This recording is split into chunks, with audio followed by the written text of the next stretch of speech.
let us see three working hypotheses of farming systems. Hypothesis means these are the main evidence or supportive things which are meant to encourage the farming system. The first one is reason, the second one is environment of the system, and the last one is changing circumstances. The reason means here when we look at the farmer, the way he's raising the field, for example, every year most of the farmers or most of the village, they'll go for only that particular crop in that particular season, followed by the next season again the same crop. They don't change the cropping system. First crop they may go for maize, next year in the same season again they will go for maize. They won't change into the other crop. Why? What is the reason? It may be often or sometimes, or it may be the other reason. Often means every year they will be going for the same cropping system, they don't change. Then often sometimes rare occasions, that means some other year they will change the cropping pattern. Why farmers are only sticking into that particular system? There may another reason also may be there, that maybe that particular crop may be giving high yield and also farmer is much benefited economically. So that is the reason why farmer is going for the same crop. Then the next one is environment of the system. When we look at the environment of the system, when we go for to the particular cropping system to the farmer, and we may be telling to the farmer that you should please go for that particular cropping system or the farming system, anything, maybe farming system or cropping system. Farmer will adopt that because of the climatic conditions or other reasons that particular farming system may fail. So that may cause the farmer to lose his own income what he actually gets. That should not affect the farmer, but the farming system whatever we are planning, that should be very effective, and we have to study all the areas and accordingly we have to prepare the farming system to provide to the farmer. Then the last one is changing circumstances. So unless from government side, government gives some support, farmer cannot go for that particular farming system because he is completely unaware of that particular cropping system or the farming system. When you go for that particular farming system, he needs some knowledge, he needs some financial support too. So when we give for some financial support, he can bravely he can go to the particular farming system. So not only that, changing circumstances means so far the water availability is fine, but all of a sudden in the particular year there are no rains. So what farmer has to do, he cannot adopt any other method. The same cropping system, instead of that he go for some other farming system. That particular year if he doesn't get the enough water, then he has to suffer. So for example, let us take in our own state, Kaveri river is there. Earlier we used to get enough amount of water into the state from Karnataka, but now Karnataka is using the water they share and we are getting our share, that is not sufficient for our own farmers. Earlier we used to raise rice crop, but because of lack of water nowadays, instead of raising rice crop in the Kaveri Delta regions, they are going for some other crops which require less amount of water. Likewise, the circumstances all around, the circumstances which are making the farmer to go for some other crop, actually what he has to raise the crop. So likewise we have to read the circumstances according to the surrounded area and the available resources. We have to design the farming system and we have to provide into the farm. Now let us look at the objectives of farming system. So we are having around some 7 objectives. The first one is increase in total farm income. So whatever the farming system that we are adopting, maybe the wetland, dry land or garden land farming system, what are the farming system? The farming system ultimately should give more income to the farmer and it should increase the standard of living of farmer. That means when he go for that particular farming system, the standard of living means financially, that means economically he should get stabilized in the society. That is standard of living. Then the next one is recycling of farm products and byproducts. Whatever the farm products that we should able to recycle by depending one component to the other component, and also the excess and whatever it may be, everything should be recycled. They should not get wasted or thrown away, but they should be recycled to one another. The next one is LISA. So reducing the external input, that means L means low, E means external, I means input of, S means sustainable, A means agriculture. In short form we call LISA, low external input for sustainable agriculture. That means external input we are reducing, low external input like fertilizers, pesticides or weedicides we should reduce, and whatever the external input we have reduced, the same that input should come from the within farm. That means by depending on other livestock or something, other resource we have to depend on, we have to get. So low external input for sustainable agriculture, that we have to reduce the external input. Then the next one is improvement of soil health. By adopting this organic way of cultivation, we can improve the soil health, and also throughout the year, because this farming system is something that it's not one season but it will be for throughout the year. So when we have the throughout the year, we can generate the employment and also regular cash flow throughout the year, because we are having throughout the year the farming system. So automatically throughout the year every day we will be getting the cash into the farmer's hand. So this is something like where farmer can get money from different sources, from the crop, from the livestock, and by managing the crop residue and also some other products, whatever is the meat, milk. So by depending on all these, he can get effective income. The principles of farming system, this is very important topic in which we are having especially 4 principles. The first one is identify constraints. So before we go into these all, I want to say what are the importance of principles.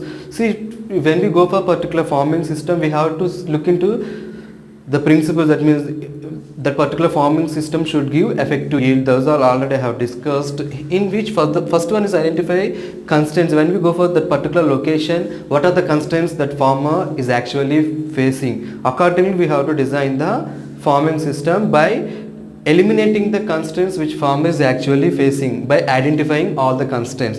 Next one is provide technical intervention. See, by adopting the new technology, and we have to teach the farmer in such a way that he can manage that particular technology into the field.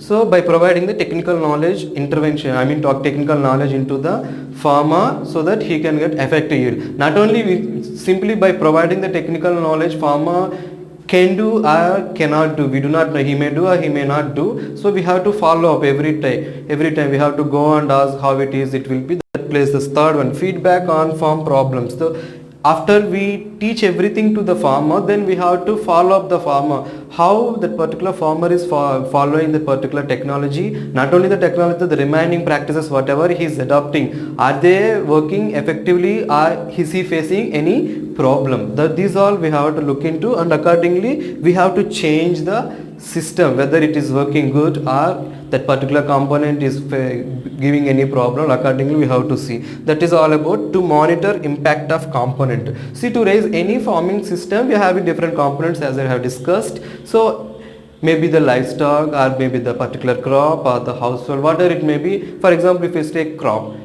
so I am raising maize crop. In that particular farming system, that particular crop is not growing effectively. So that particular component is failing. So instead of going for maize crop, we better go for some other crop like sorghum or some other millets, any other crop accordingly. Or instead of going for, in the livestock also, instead of going for cattle, you may go for rearing of goat or sheep or any poultry, something we can manage, we can change the component to get effective income. So we have to monitor the impact of the component. That means that particular component, how much yield is it giving, that particular another component, how much yield it is giving. So both, when we see individual component, are they effectively giving the income to the farmer, or that particular component is failing the farmer. When one component fails, whatever the income we are getting from the other component will again go to that loss into the other component which has failed. So we have to get income, effective income from individual component, then only farmer can get more income from the particular farming system, because we are depending on one another. If one component fails,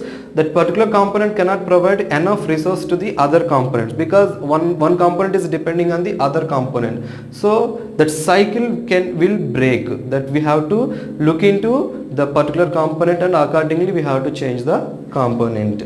So these are the 4 principles I am repeating. Identifying the constraints, providing the technical intervention to the farmer, and by providing that information we have to get feedback from the farmer, the problems which he is facing in the field, and by getting that, or not only that, to monitor impact of that particular individual component. So these are the 4 topic.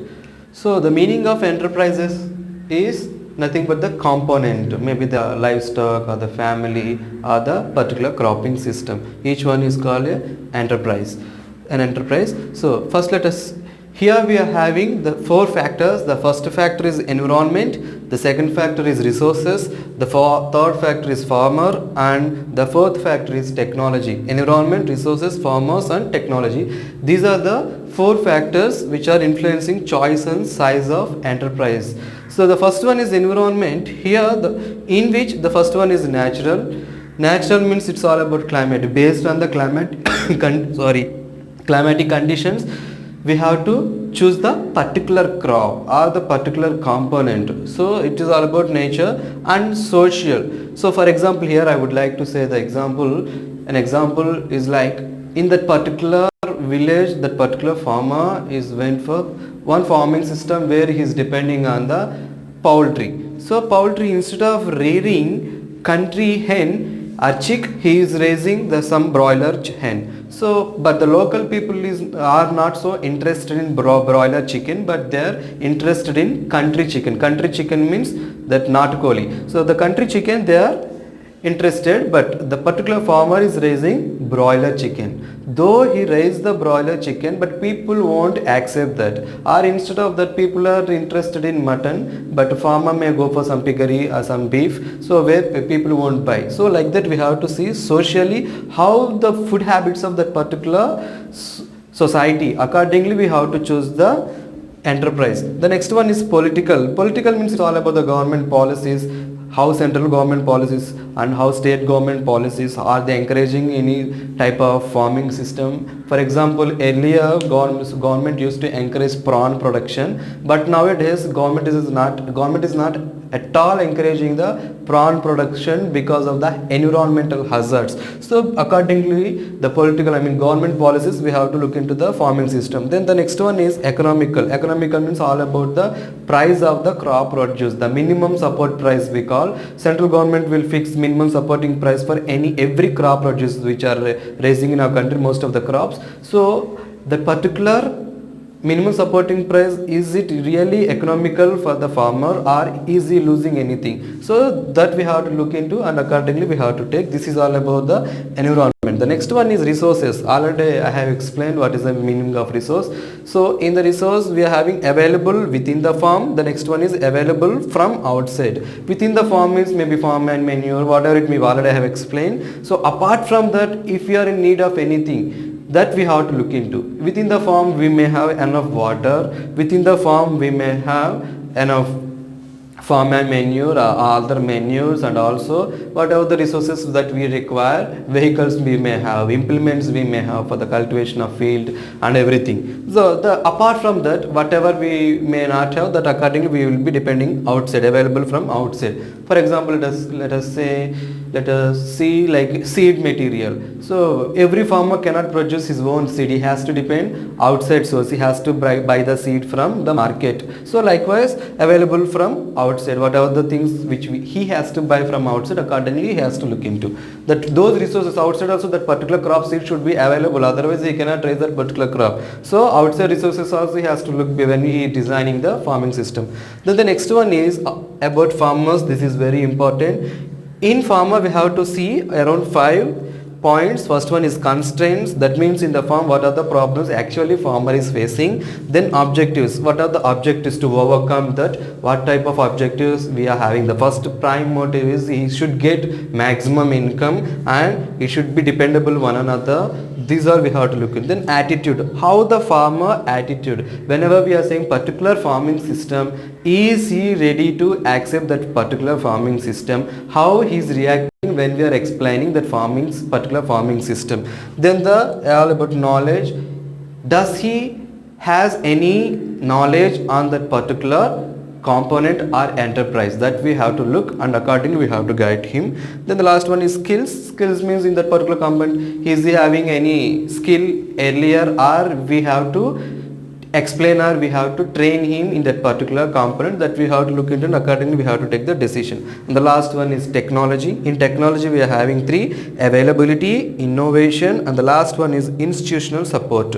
So availability means, so far whatever the technology which is available, that available technology we have to take into the field to train the farmer or to implement in the farmer's field. Then the next one is innovation. Innovation is all about the new technology, whatever the technology newly coming, or the farmer also can, by his own ideas, he can also innovate small technology which is very favorable for him. Accordingly we can go for innovation. The last one is institutional support.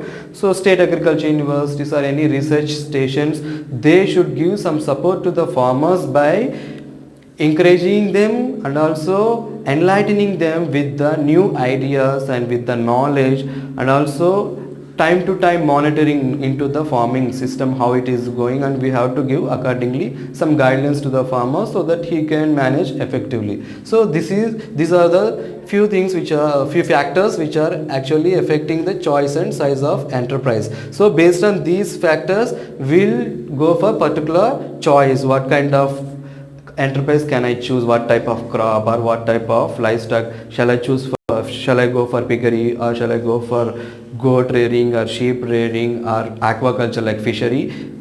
Then we can go for a forestry. Likewise we can choose the particular enterprise, and also size of the enterprise based on the resources availability, we have to look into the size of the enterprise. So in this class we learned all about the farming system, the basic introduction. In the further classes we will be looking into in deep of the farming system, how to design and what basis, and in wetland what type of farming system can we raise, what are the components in that, and in dry land as well as in garden land, everything we'll see. So these are the few fundamentals that are required to know about the farming system.